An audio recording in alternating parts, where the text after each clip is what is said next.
अस्सलाम वालेकुम।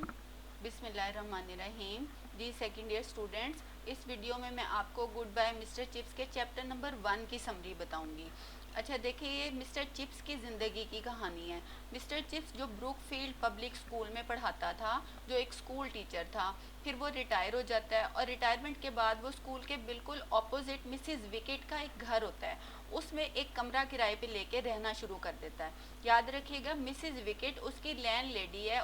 उसकी मालिक मकान है, उसकी बीवी नहीं है। ठीक है, बच्चे अक्सर गलती ये करते हैं कि उनको याद नहीं रहता कि कौन थी। क्वेश्चन अक्सर आ जाता है मिसिज विकेट कौन थी, तो वो ये कर देते हैं एमसीक्यूज में या फिर क्वेश्चन आंसर्स में कि वो उसकी वाइफ थी। वो उसकी वाइफ नहीं थी। वो ब्रुकफील्ड स्कूल में ही जॉब भी करती थी और रिटायरमेंट के बाद वो सामने रहने लग गई और उसके घर में मिस्टर चिप्स एक कमरा किराए पे लेके रहना शुरू कर देता है। अच्छा, स्कूल के पास वो इसलिए रहता है ताकि वो स्कूल की जो घंटियां बजने की आवाज़ है वो सुनता रहे, और जैसे वो उसके मुताबिक ज़िंदगी गुजारने का आदी होता है उसके मुताबिक वो ज़िंदगी गुजारता रहे। यानी जैसे जैसे स्कूल में घंटी बजती है तो उस तरह ही मिस्टर चिप्स अपना अपना जो टाइम है वो गुजारता है। अच्छा देखें, जैसे घर में बुजुर्ग होते हैं, बूढ़े होते हैं, वो अपनी यादों में खोए रहते हैं, माजी में खोए रहते हैं। तो इसी तरह मिस्टर चिप्स जो बहुत बूढ़ा हो गया होता है, वो क्या करता है कि चाय ले लेता है, चाय की खुशबू और फिर जो अंगीठी है उसके पास बैठना, तो उससे फिर उसको यादें आती हैं, उसकी जो मेमोरीज हैं वो तेज़ हो जाती हैं। और शाम को ब्रुकफील्ड पब्लिक स्कूल जो होता है वो एक ऐसा स्कूल होता है जो बोर्डिंग स्कूल है, यानी डे स्कूल नहीं है। ऐसा नहीं है कि स्कूल में बच्चे आए और दोपहर को छुट्टी ही चले गए। वो बोर्डिंग स्कूल होता है, यानी बच्चे वहाँ पे रात को भी ठहरते हैं, फुल टाइम स्कूल होता है। तो उसमें फिर जब रात की घंटियाँ बजती हैं, जैसे डिनर की घंटी बज गई, प्रेप की बज गई और फिर लाइट्स ऑफ की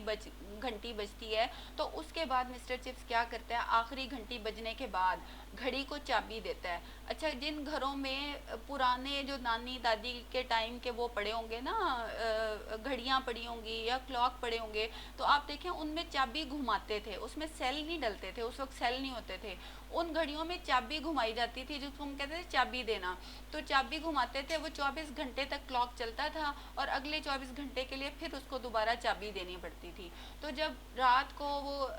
घंटी बजती है डिनर के बाद लाइट्स ऑफ की, तो वो अपनी घड़ी को चाबी देता है और फिर गैस ऑफ करता है और जो हीटर होता है, अंगीठी होती है, उसके आगे जंगला रखता है और कोई एक डिटेक्टिव नावल या जासूसी नावल लेके बिस्तर पे लेट जाता है। और अभी उसने एक पेज भी नहीं पढ़ा होता उसका कि उसको नींद आ जाती है, और बहुत गहरी नींद, बड़ी अच्छी नींद उसको आती है, जैसे किसी सूफी की नींद हो, किसी बहुत बड़े इंसान की नींद हो, इस तरह की उसकी नींद होती है। अच्छा, वो बूढ़ा तो हो रहा होता है लेकिन वो बहुत ज़्यादा बीमार नहीं होता। डॉक्टर मैरीवेल जो उसका डॉक्टर होता है और जो हर 14 दिन के बाद उसको चेक करने के लिए आता है, वो मिस्टर चिप्स को कहता है कि तुम उन खुश नसीबों में से हो जो एक फितरी मौत मरेंगे, मरते हैं, जो कुदरती मौत मरते हैं अगर तुम मरे तो, यानी मजाक में उसे कहता है। लेकिन जब वो बाहर जाता है, मिसिज विकेट उसको सी ऑफ करने आती है, तो मिसिज विकेट को आहिस्ता से कहता है सरगोशी में कि तुम इसकी देखभाल करना, क्योंकि तुम जानती हो कि इसका सीना,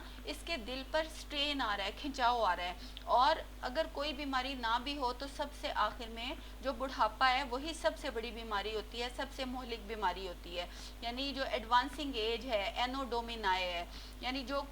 कुछ भी है वो बूढ़ा तो हो रहा है। फिर उसको याद आता है कि वो 1848 में पैदा हुआ था। 1848 में वो पैदा हुआ और उसको फिर एक अजीम नुमाइश जो इंग्लिस्तान में हुई थी, इंग्लैंड में 1851 में, वहाँ पे लेके जाया गया था उसको, वो बेबी था। और ये जो नुमाइश थी ये हाइड पार्क में, लंदन में हाइड पार्क में हुई थी। और ये जो पैलेस था, जिस पैलेस में ये हुई थी, वो लोहे और शीशे से तैयार किया गया था, और ये पैलेस 10 मील लंबा था, और इसमें 1 लाख से ज़्यादा चीज़ें जो है ना एग्जीबिशन के लिए, नुमाइश के लिए रखी गई थी। और ये नुमाइश पूरी दुनिया से तकरीबन 60 लाख लोगों ने आकर इस नुमाइश को देखा था, और ये 1 मई से 15 अक्टूबर तक रही थी। और इसको मलका जो विक्टोरिया है उसके शौहर ने, प्रिंस एल्बर्ट ने इसको ऑर्गेनाइज़ किया था। ये तो उस ग्रेट एग्जीबिशन की बात हो गई जिसमें उसको लेके जाया गया था। फिर वो 1870 का उसको दौर याद आता है जब उसने ब्रुकफील्ड को ज्वाइन किया था,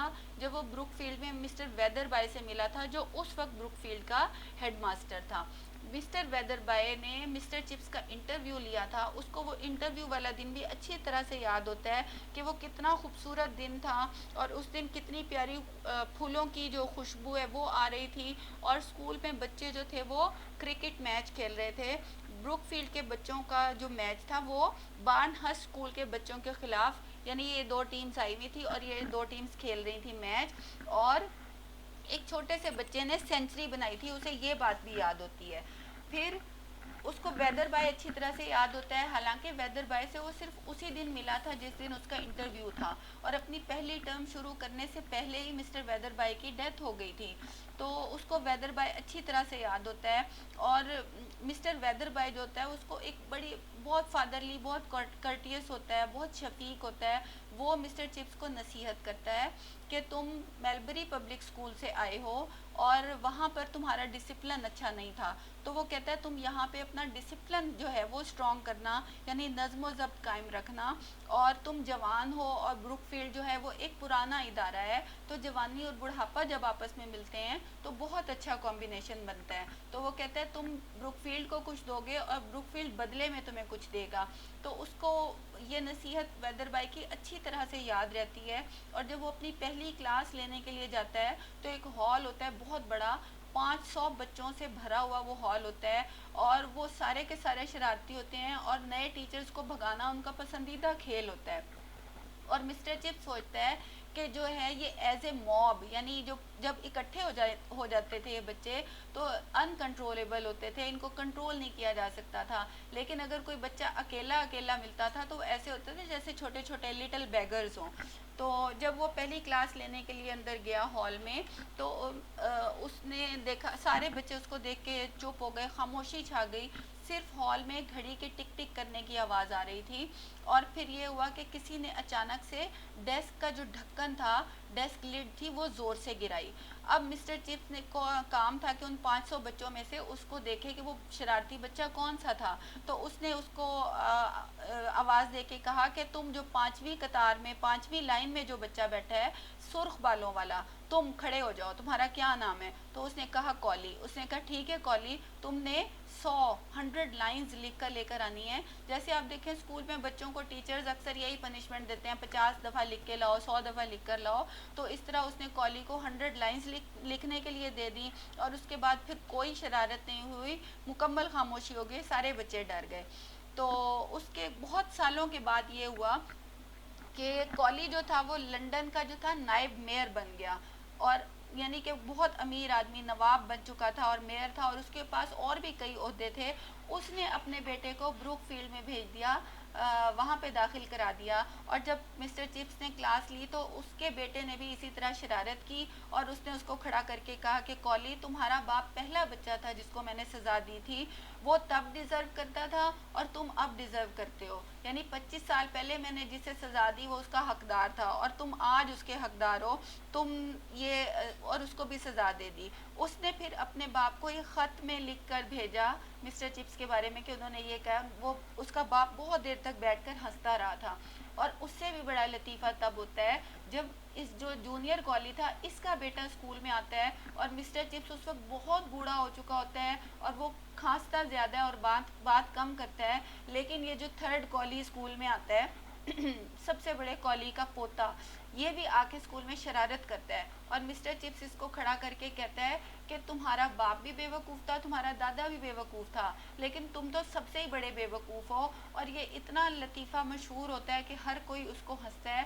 اور اس طرح مسٹر چپس کو بھی بیٹھے بیٹھے ہنسی آ جاتی ہے، اور ہنستے ہنستے وہ رونے لگ جاتا ہے، اور یہ نہیں سمجھ آتی کہ وہ خوشی سے رو رہا ہے یا وہ غم سے رو رہا ہے۔ یعنی ایک بزرگ کی کہانی ہے، اس میں 3-4 کیریکٹرز کا انٹروڈکشن ہو گیا ہے، ایک مسز وکٹ کا جو اس کی لینڈ لیڈی تھی، ایک ڈاکٹر میری ویل کا جو اس کا ڈاکٹر تھا، ایک ویدر بائے جو بروک فیلڈ کا پرنسپل تھا، اور ایک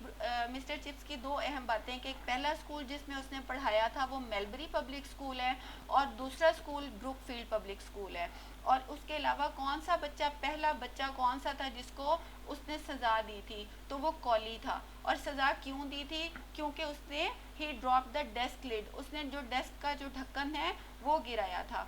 تو یہ 3-4 چیزیں اس کی چیپٹر کی یاد رکھنے والی ہیں۔ باقی یہ ہے کہ آپ نے اس کے امپورٹنٹ کویشچن ضرور یاد کر لینے ہیں. Thank you.